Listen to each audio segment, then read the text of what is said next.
Graça e paz, amados e amadas do Senhor Jesus Cristo, que Deus continue abençoando a sua vida em nome de Jesus. Aqui quem vos fala é Ronaldo Nascimento, da Igreja Metodista em São João del Rei, em nome de Jesus. Saudade de vocês, que Deus de fato continue revelando os teus mistérios ao seu coração, amém? Saiba que você pode todas as coisas naquele que te fortalece e entenda o significado amplo desse texto na sua vida. Amém? Feche seus olhos no nome de Jesus. Pai, nós te pedimos agora, em nome do Senhor Jesus Cristo, que o Senhor venha falar conosco, Deus. Queremos apresentar o nosso coração ao Senhor, a fim de que o Senhor venha falar conosco. Que não haja nenhum impedimento ou barreira para ouvir e entender, discernir a sua voz. Assim te pedimos no nome de Jesus. Amém. Amados e amadas do Senhor Jesus Cristo, continue lendo a palavra de Deus, continue estudando, continue buscando a fonte da água da vida, que é o Senhor Jesus Cristo. Continue estudando, continue procurando, cavando bem fundo, porque à medida em que você buscar, é a medida em que o Senhor Deus vai te revelar. A maior revelação, a maior profecia já está escrita, que é a própria palavra de Deus. Amém? Hoje eu quero compartilhar com vocês e a gente conversar um pouco sobre um dos textos muito conhecidos, um dos textos muito famosos, dos mais famosos da Bíblia, inclusive com músicas gravadas relativas a esse texto, que é Mateus 6,33, que diz assim: mas buscai primeiro o reino de Deus e a sua justiça, e todas estas coisas vos serão acrescentadas. Mateus 6,33. Para a gente entender e compreender melhor esse texto da palavra de Deus, precisamos entender o contexto em que Jesus falava e qual era o assunto que Jesus estava abordando para poder, no final do capítulo 6, poder pronunciar esse texto, né? Buscai primeiro o reino de Deus e a sua justiça, e as demais coisas vos serão acrescentadas. Perceba que Jesus estava ali instruindo os seus discípulos e uma multidão acerca de coisas que eu e você precisamos entender, conhecer, saber. Leia sobre o Sermão da Montanha, estude sobre o Sermão da Montanha, estude sobre os assuntos que Jesus menciona nesse sermão para você entender melhor esse texto. E no capítulo de número 6, Jesus começa a dar um modelo de cristianismo, um modelo de serviço, de reino de Deus, que às vezes passa despercebido para cada um de nós, que é o modelo de reino de Deus onde o maior serve o menor, não é? Se você quer ser de Deus, você precisa servir. Onde Jesus ensina, por exemplo, um modelo de oração. Quando ele ensina a oração do Pai Nosso, ele nos dá um modelo, uma ideia de como orar. E perceba que Jesus falava para uma multidão que, em sua maioria, se tratava de judeus, de pessoas que sabiam orar, fazer as suas preces, as suas orações a Deus. Mas aí ele quebra completamente a espinha dorsal do judaísmo no que diz respeito à oração. E ele coloca Deus no centro de todas as coisas. E ele coloca algo que a gente vai discutir hoje aqui sobre reino de Deus e justiça. Mas para a gente poder entender o reino de Deus, a gente precisa compreender o que é justiça na perspectiva de Deus.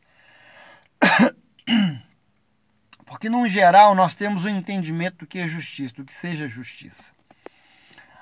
E quando a gente pega a Bíblia, nós perceberemos que há dois entendimentos na visão humana do que é justiça. Nós temos o entendimento hebraico do Antigo Testamento e nós temos o entendimento grego do Novo Testamento.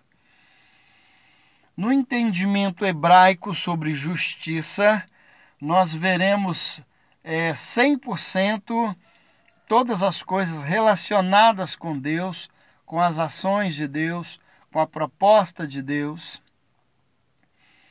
E na concepção do Novo Testamento, na concepção greco-romana, a gente vai ver uma relação de causa e efeito. Aliás, o entendimento de justiça que nós temos hoje, no século XXI, hoje, 9 de julho de 2020, é um entendimento greco-romano, não é? É um entendimento de causa e efeito, é um entendimento da civil law e common law, né? Então, todos os países ocidentais utilizam essa perspectiva, essa visão do direito no seu sentido mais amplo da palavra, com relação à justiça. Então, é a visão greco-romana. Então, o que se tem hoje de entendimento sobre justiça é isso. Aquilo que evoluiu dos primórdios dos gregos e dos romanos. E aí nós temos uma personificação da justiça em todo o mundo de uma figura, que é uma mulher segurando com uma das mãos, acredito que com a mão esquerda, uma balança, e com a mão direita uma espada. E ali todo mundo, ao observar aquela estátua, entende que ali está sendo representado a justiça e um poder constituído que é o judiciário. A maioria das pessoas não sabem que aquela figura que representa a justiça, se você for, por exemplo, fizer uma pesquisa agora sobre justiça ou sobre o Supremo Tribunal Federal, sobre qualquer coisa relacionada à justiça, você vai ter essa figura. E essa figura, ela representa uma deidade, uma divindade grega. Para você que não sabe, ela representa basicamente uma deusa chamada deusa Temis, que é uma deusa grega. Vários deuses gregos são representados, são chamados para a representação da justiça. Existem várias divindades falando sobre a justiça no panteão da mitologia grega, mas uma delas é a deusa Temis, né? Segurando a balança com a espada na mão, simbolizando a justiça e o juízo. Lá para o século XV, século XVI, os europeus começaram a representar esta figura, essa deidade, não só com a balança e a espada na mão, mas com uma venda nos olhos, representando que ela é imparcial, não é? E ali aquela balança, né, com 2 pratos e no meio o fiel, né? Aquele ponteirinho falando para que lado ele vai pender, para que lado ele vai mostrar, das 2 partes, e ela com a venda simbolizando que essa divindade a justiça é imparcial. Não é exatamente o que nós temos percebido nos dias de hoje, infelizmente. A gente percebe que há uma interpretação pessoal no que diz respeito às decisões tomadas em grande medida pelos poderes da justiça no Brasil todo. E eu não quero aqui politizar minha conversa, minha discussão, é só você observar. Mas eu quero trazer essa discussão hoje para você entender sobre reino de Deus e justiça de Deus no caso. E para entender reino de Deus, a gente precisa entender sobre a justiça de Deus. Porque fala que é buscar em primeiro lugar o reino de Deus e a sua justiça. Então, o entendimento de reino de Deus precisa passar pela justiça do próprio Deus, né? E nós vamos, durante todo o Antigo Testamento, essa expressão, a justiça de Deus, ou a justiça do reino dos céus, ela vai estar sendo trazida o tempo todo. No livro de Salmos, por exemplo, nós temos assim vários e vários salmos citando, falando, mencionando sobre a palavra justiça de Deus ou justiça do reino dos céus. No Novo Testamento, da mesma forma. No Antigo Testamento, o enfoque, né, aos preceitos divinos, porque assim, o ser humano, ao ser feito por Deus, ao ser criado por Deus, Adão, ele tinha um relacionamento pessoal com Deus. e na queda esse relacionamento se tornou distante. Lá no Éden, Adão conversava com o próprio Deus e a Bíblia falava sobre isso. Deus estabelecia uma relação de comunicação direta, de olho no olho com o primeiro homem, que foi quebrado com o pecado, e depois, no desenvolvimento da nação, do povo de Deus, da nação dos hebreus, da nação hebraica, eles começaram a ter um entendimento, olha só, eles começaram a interpretar as coisas que Deus deixou escrita para aquele povo e para toda a humanidade. E começa aí um distanciamento daquilo que se pode de fato entender como justiça de Deus ou justiça do reino dos céus. Então, nós temos para a justiça, no entendimento greco-romano, como uma situação de causa e efeito. No começo de todas as coisas, na criação, nós não temos uma relação de causa e efeito. Entenda-se o seguinte, não quero excluir aqui a relação de causa e efeito, porque isso é bíblico. O que eu quero dizer é que, quando falamos sobre justiça de Deus, ela não é diretamente uma relação de causa e efeito. Tem uma relação de causa e efeito na justiça divina, porém, não é somente isso. Em Gálatas 6,7 fala o seguinte, aquilo que o homem semear, Gálatas 6,7, aquilo que o homem semear, isso ele vai colher, isso ele vai ceifar. Isso é óbvio, é evidente. No que diz respeito às relações entre homem e homem Deus, aquilo que ele semear, ele vai colher. Mas aqui nós estamos falando hoje de justiça de Deus. Quando Deus ele cria todas as coisas, estabelece o ser humano no centro dessa criação, porque o ser humano, ele é o centro dessa criação. Quando Deus fala lá, façamos o homem a nossa imagem conforme a nossa semelhança. Nesse momento, Deus estabelece ali uma criação que difere de todas aquelas que ele havia já criado.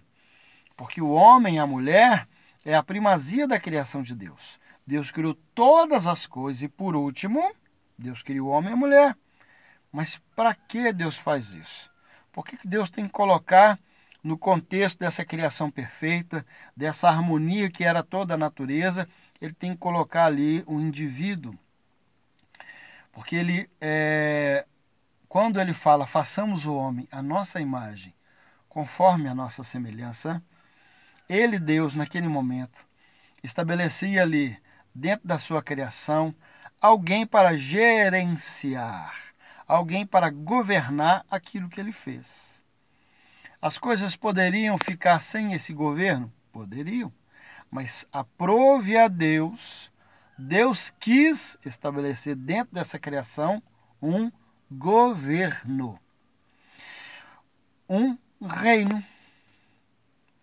E ali o homem não fez nada para merecer aquilo que aconteceu com ele, no sentido de ele ganhou o governo, ele herdou o governo, ele foi criado para aquilo, a imagem e semelhança de Deus, para governar e para reinar sobre a criação de Deus. Ele não teve que fazer absolutamente nada para merecer, mas Deus colocou ele ali como projeto de filho, como projeto daquele que teve algo maior vindo do único e todo-poderoso Deus. Percebe que a Bíblia apresenta uma hierarquia no reino celestial. Se você ler textos da palavra de Deus, nós teremos ali anjos, arcanjos, querubins, serafins, anjos com funções específicas, com características específicas e com permissões específicas. Nem todos os anjos podem assistir perante o Deus Todo-Poderoso. Nem todos os anjos podem estar diariamente, olhando diariamente, face a face ao Deus Todo-Poderoso. Eles não têm essa permissão. Mas quando Deus estabelece o homem dentro dessa criação, ele estabelece, em certa medida, um grau de igualdade para com o homem, porque ele vinha e ele, Deus, o Criador Supremo do universo, e conversava com o homem, olhando nos olhos dele, face a face com ele. Uma relação de pai e filho, uma relação de amigo. Então existe uma hierarquia no reino dos céus, mas quando Deus estabelece o homem, quando Deus finaliza sua criação e coloca o homem no centro dessa criação, ele também estabelece uma hierarquia, falando que eu e você, nós somos a imagem e semelhança do Deus Todo-Poderoso. Pois bem, quando o homem ele foi tentado no jardim do Éden, primeiramente mulher e depois o homem, e Satanás ele tenta o ser humano naquilo que o ser humano já possuía. Olha só, lá em Gênesis, capítulo de número 3, quando Satanás ele vai tentar a mulher e enganar a mulher, ele usa um jogo de palavras, falando aquilo que Deus não disse e testando o conhecimento dessa mulher. E ele fala assim, olha, certamente não morrerás. E quando você provar desse fruto, você será como Deus. Ora, naquele exato momento da história, o homem tinha, primeiro, a essência da eternidade. Nesse momento da história, não havia o Cronos, mas o Kairos. Não havia o tempo cronológico estabelecido pelo homem. Um dia limitado de 24 horas e o envelhecimento gradativo desse homem. Esse homem e essa mulher tinham na sua essência a eternidade. Portanto, eles não morriam. Portanto, eles também não adoeciam. Portanto, eles não se corrompiam com o tempo. Então, eles tinham a eternidade. Quando Satanás fala, certamente vocês não vão morrer, ele testando os conhecimentos da mulher, ele percebeu que ela não prestou atenção em tudo aquilo que Deus disse e não prestou atenção no próprio poder de Deus na sua criação. E ele também falou assim, olha, Deus teme que quando vocês provarem tudo isso, vocês serão como Deus, como Ele. Ora, a divindade de Deus estava inserida no contexto do homem e da mulher, porque Deus colocou o homem e a mulher numa posição de governo, de autoridade, de domínio sobre todas as coisas. Então, nesse momento da história e naquele lugar, era como Deus. Ele tinha autoridade, não só física, mas espiritual, para poder exercer o seu governo. E toda a criação se curvava, obedecia ao homem e à mulher. Então, Satanás, ele usando um jogo de palavras, ele tentou distorcer, usando um jogo de palavras, tentou enganar uma mente desconhecida, que é a mente da mulher. E aí ela é enganada porque ela, então eu vou provar porque eu vou ser imortal e vou ser como Deus. Como se ela já não fosse, porque ela já era. Ela era imortal, não morria, e ela tinha autoridade dada por Deus. Então, façamos o homem à nossa imagem, conforme a nossa semelhança. E aí quando o homem, depois de Eva ter sido enganada, ele prova desse fruto, ele também se esquece, porque eu, de todo meu coração, eu acredito que nesse momento da história, Deus já havia dado todas as instruções para o homem daquilo que ele deveria fazer, de quem ele era, qual que era o papel dele, o papel do homem dentro dessa criação. E ele resolve desentender, esquecer sobre reino de Deus e justiça de Deus. Bom, quando nós buscamos o entendimento do que seja justiça para Deus, porque o nosso conceito de justiça é muito falho, é tendencioso, A gente entende justiça quando nos favorece, né? Ah, me favorece é justiça. Se não me favorece, não é justiça. Porque a gente tenta enquadrar Deus dentro da nossa visão limitada, pequena, pecadora. A gente não sabe o que vai acontecer amanhã. A gente pode até planejar, pode até sonhar, pode até programar, mas o amanhã pertence a Deus. E aí, como nós somos limitados, a gente tende a colocar Deus, o reino de Deus, a justiça de Deus, dentro de uma caixinha, dentro de uma limitação humana, corrupta, falível. Para a gente entender sobre a justiça de Deus, para entender o reino de Deus, a gente precisa entender Coríntios capítulo 13. Porque lá em Coríntios capítulo 13 fala que o amor é bondoso, ele é paciente, ele não se ensoberbece, ele não deseja mal, ele sofre, ele crê, ele tudo suporta. Não seria justo quando a gente olha, por exemplo, uma pessoa que ama outra e aquela outra pessoa não está nem aí, maltrata. Eu conheço muitos exemplos perto, né? O homem ou a mulher um ama o outro, mas o outro não está nem aí.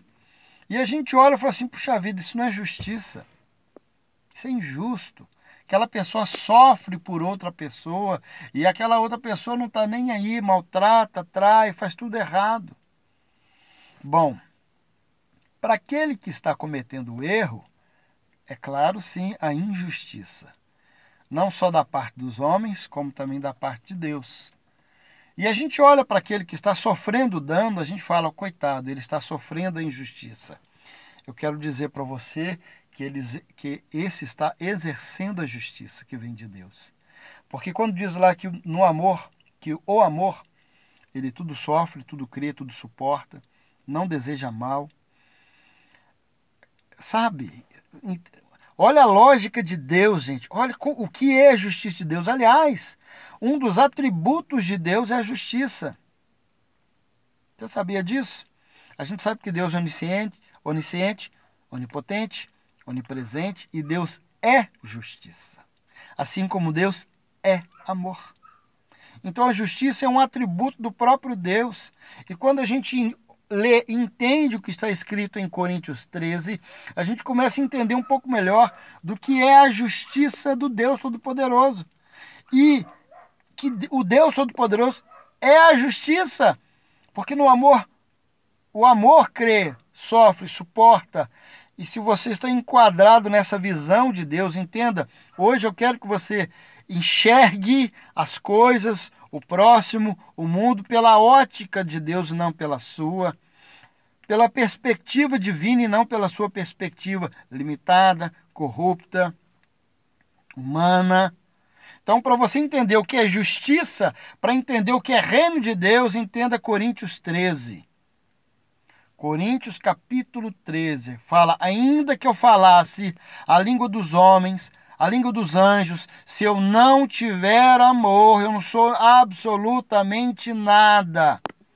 Posso falar língua estranha na igreja, posso ser um camarada inteligente, posso ter tudo nessa vida. A Bíblia fala de que vale o homem ganhar o mundo inteiro e perder a sua alma.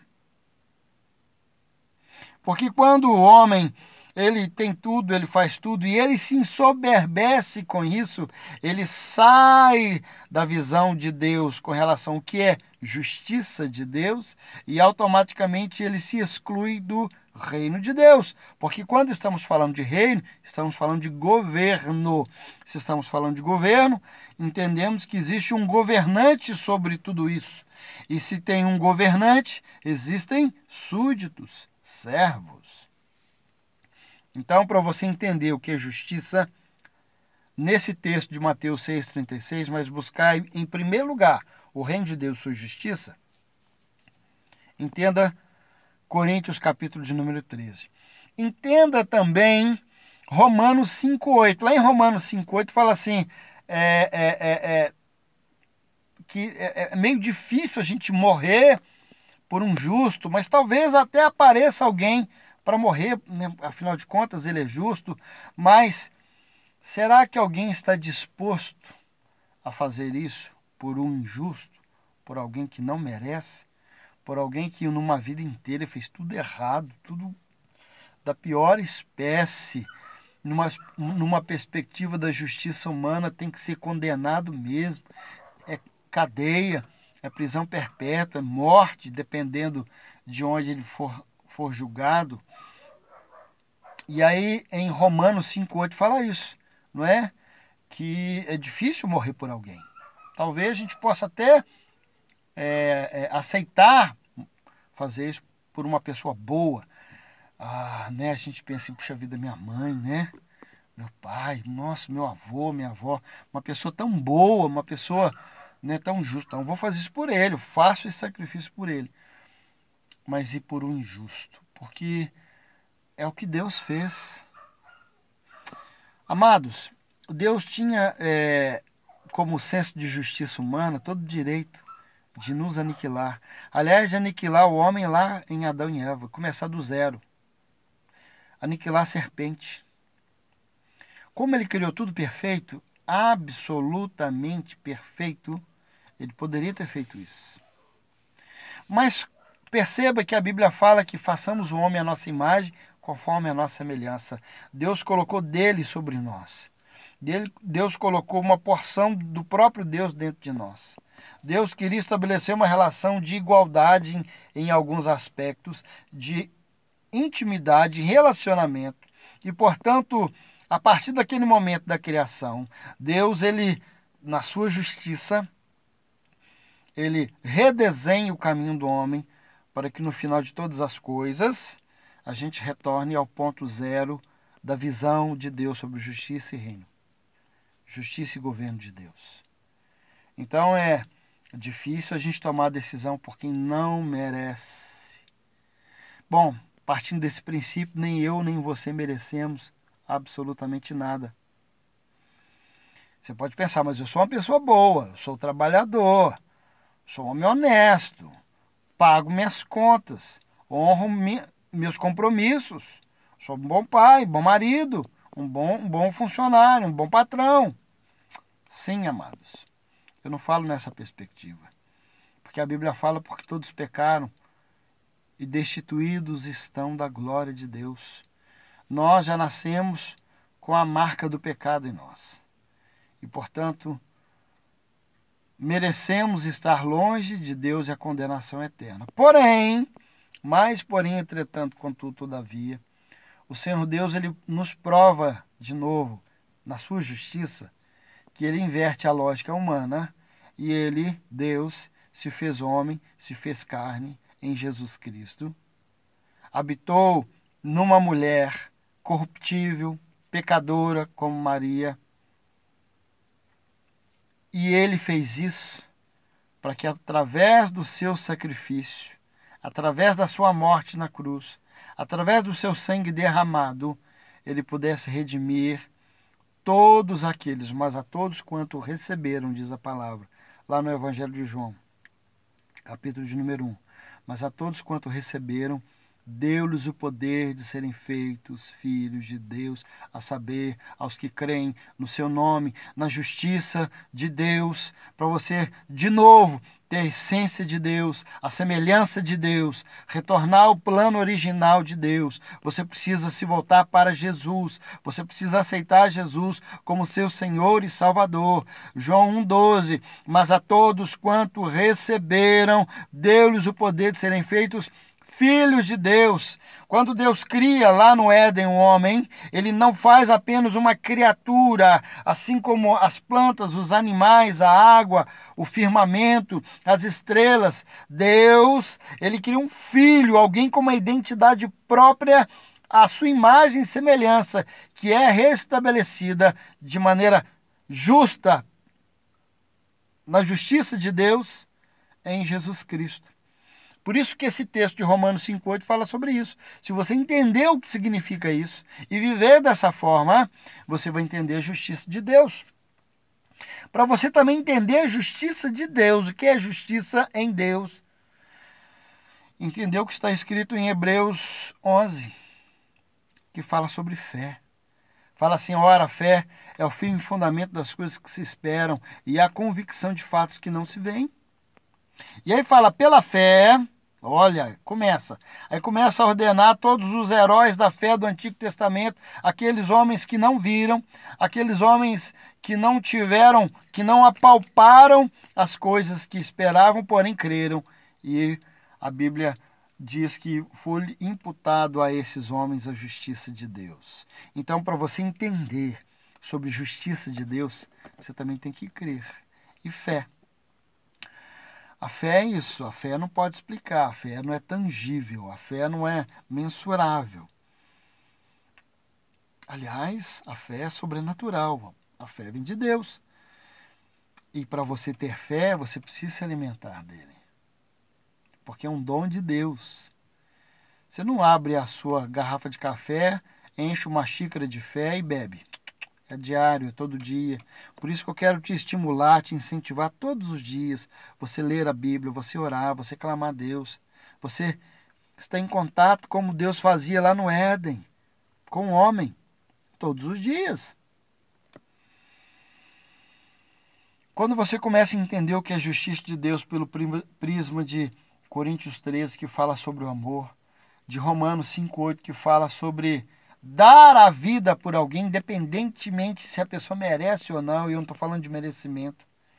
Quando você entende Hebreus 11 sobre a fé, crer mesmo no Deus Todo-Poderoso a despeito de qualquer outra coisa, de Covid-19, de desemprego, de coisas desse mundo terreno, você começa a olhar e entender o que é justiça de Deus para você aceitar o governo de Deus na sua vida. Porque se você não entende a justiça de Deus, você não consegue compreender e não aceitar o governo de Deus, o reino de Deus. Quando você começa a se questionar, puxa vida, o Deus da Bíblia é um Deus irado, um Deus maldoso. Ou então, quando você olha ao redor do mundo hoje, tantas pessoas passando por tantos problemas, muita gente morrendo de fome, de sede, África, Nordeste brasileiro, Leste europeu, tanta tragédia. E você começa a questionar Deus, mas o Senhor, Deus, mas o Senhor não é justo, Deus. Isso não é justiça, Deus, eu estou passando necessidade. Isso não é justiça. Dos homens pode não ser, meu querido, mas calma, que a justiça de Deus, ela tem um enfoque, uma perspectiva diferente. Entendendo que Deus não perde e não perdeu o controle de todas as coisas. Entendendo que Deus tem nas suas mãos o controle de todo o universo. Ele estabeleceu um luminar gigantesco chamado Sol no meio e muitos outros menores girando ao redor, e nenhum deles cai, vai para um lado, vai para cima, vai para baixo, se choca com o Sol, vai embora e fica tão distante que congela. Entende? Ele estabeleceu leis físicas, naturais, que por meio da sua justiça as coisas acontecem de maneira harmônica. A nossa régua, a nossa perspectiva é muito limitada.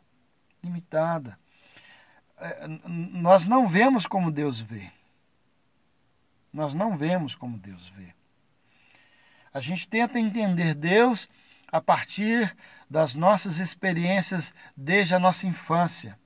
Por exemplo, a gente mede Deus como pai baseados no pai que nós tivemos.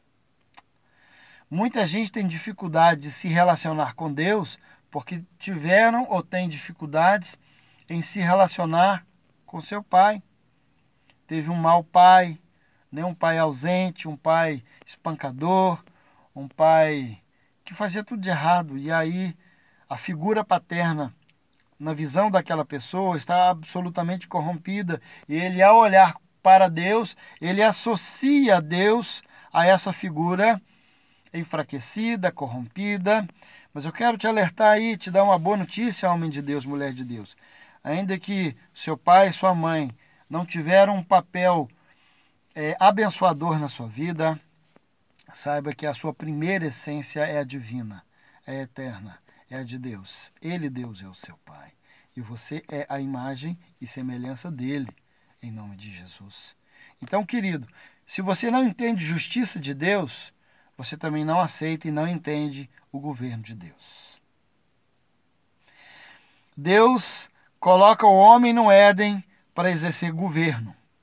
E era o governo de Deus, teocrático, porque aquele homem ali passou a exercer, a partir do momento em que ele foi criado, a exercer a atividade de governador de todas as coisas. E é o que nós vamos vivenciar quando Jesus Cristo do céu retornar, e aí ele, de novo, a partir daí, restabelecer a perfeição em todas as coisas. Passaremos, sim, a vivenciar e viver a justiça do Deus Todo-Poderoso, e aí sim viver o reino de Deus, e no reino de Deus, o reino dos céus, e no reino dos céus, em nome de Jesus Cristo. Que o Senhor Deus, o Todo-Poderoso, na sua infinita misericórdia, revele para você sobre este texto. Mateus capítulo de número 6 dá um modelo de cristianismo que é um desafio diário para mim e para você. A gente às vezes quer aparecer, quer ser alguém importante na igreja, quer ser reconhecido. Aqui fala em Mateus 6, quando você orar, vai lá no escondido, no secreto. Ora a Deus em secreto e Ele, Deus, em secreto vai te responder. Porque quando Deus descia para conversar, Ele não sentava num monte alto e falava bem alto para toda a criação ouvir, inclusive Adão. Ele vinha pessoalmente, falar pessoalmente com Adão. É o que Ele quer estabelecer na minha vida e na sua vida. A justiça e o reino de Deus. O governo de Deus. Você está disposto a viver o governo de Deus e no governo de Deus? Se você estiver disposto, entenda a justiça de Deus, que não é humana, que não tem diretamente uma relação de causa e efeito para Deus, e sim, nós temos sim uma relação de causa e efeito, assim como diz lá em Gálatas 6:7. Então a gente devemos nos esforçar para isso, em nome de Jesus Cristo. Em nome de Jesus, leia sobre o Sermão do Monte, o sermão profético de Jesus Cristo, Mateus capítulo 5, 6 e 7, mas em específico hoje, Mateus capítulo de número 6. Amado e amada do Senhor Jesus, pare de enxergar Deus pela ótica do seu vizinho, pela ótica do seu irmão, pela ótica da pessoa que te instruiu em alguma coisa. Você tem que enxergar Deus pela ótica de Deus. Você tem que enxergar Deus pela sua experiência com Deus. Você precisa enxergar Deus pelo seu conhecimento que você tem das Escrituras. Então se você se alimenta dele, você o conhece. Se você busca ele, você o encontra. E nessa preguiça toda da humanidade, a gente coloca essa responsabilidade nas mãos de uma ou duas pessoas, nas mãos daquele que presidem por nós. Se o aluno não estudar, mesmo que ele tenha um bom professor, ele jamais passará. E assim também com a palavra de Deus. Se você não dele se alimentar, Jesus fala, eu sou o pão da vida. Tem um tantão de pessoas raquíticas aí, anoréxicas, passando fome, mas com a mesa posta na sua frente. Lá atrás, ou ainda em algumas monarquias, mas principalmente lá atrás, quando o senhor se sentava à mesa, ele primeiro comia com os empregados em volta, e se sobrasse alguma coisa, aí sim os empregados tinham a autorização para poder se alimentar. E a gente age dessa forma, com uma perspectiva de governo e justiça do mundo, olhando a mesa, olhando o banquete e esperando Deus mandar. Ele já deu a ordem, ele já deu a permissão. Em Jesus Cristo nós temos acesso a nos sentar na mesa, a participar deste banquete na justiça e no governo de Deus. Então você fica aí esperando alguém te convidar quando Deus já te deu o convite, Deus já te deu o passaporte, Deus já puxou a cadeira para você se sentar. Então, homem de Deus, mulher de Deus, se alimente dessa palavra, não perca tempo mesmo Agora, mais do que nunca, se faz necessário a gente conhecer a palavra de Deus e o Deus da palavra, para a gente entender a justiça de Deus e viver no seu governo, em um nome de Jesus. Que Deus te abençoe rica, poderosa e abundantemente. Leia Mateus, capítulo de número 6, em nome de Jesus. Deus te abençoe.